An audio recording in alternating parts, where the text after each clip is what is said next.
Vous êtes locataire ou propriétaire? Moi, je suis locataire.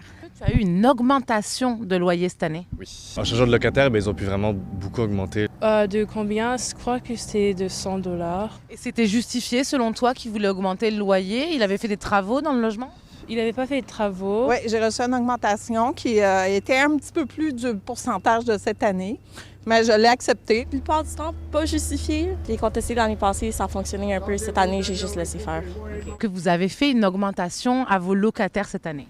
Oui, on n'est pas obligé d'augmenter au maximum. La crise que vit le Québec est avant tout une crise de logement cher. Le FRAPRU, le Front populaire d'action pour un réaménagement urbain, parle d'une rareté de logements à loyer bas. Et ce même organisme explique la crise du logement actuel. Elle ne peut pas se résorber en construisant plus de logements chers. Alors oui, ça paraît évident dit comme ça. Pourtant, le FRAPRU reproche au gouvernement ce cap inchangé depuis 8 ans.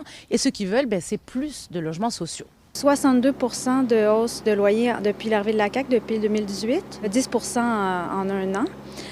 C'est énorme. Et l'abandon du logement social, l'arrivée de nouvelles catégories de termes, tu sais, dans le discursif aussi, le abordable, abordable intermédiaire. Mais si on étudie puis on regarde, c'est pas sans conséquence sur le prix des loyers. C'est toujours là qu'on le voit, qu'on a perdu finalement en abordabilité. On a martelé la politique de l'offre sans égard à ce qu'on construisait au prix puis à la capacité de payer des gens. C'est toujours indexé au prix du marché. Depuis plusieurs semaines, de nombreux locataires ont vu le montant de leur loyer augmenter et pour certains de façon significative. Des augmentations de 20 % ont été constatées par le RECLAC, le regroupement des comités logements et associations de locataires du Québec. Et il y a quelques jours, ils ont dénoncé les augmentations abusives et les mauvaises conditions d'habitation dans une action militante. Comme à tous les ans, il y a qu'est-ce que ça dit dans la loi et les règlements et qu'est-ce que les locataires vivent. Donc encore cette année, oui, il y a des gens qui ont eu des hausses de 100, 150, 200 $, même quand il y a eu peu ou pas de travaux dans les logements.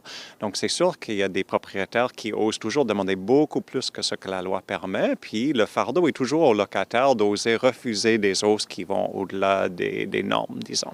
C'est pas fini, les grosses augmentations, même si l'inflation s'est calmée. Mais ils ont dit, maintenant, on va compter les 3 dernières années. Puis, si tu comptes 3 ans en arrière, il y a beaucoup d'inflation. Donc, on va mettre le taux de base à plus de 3 %.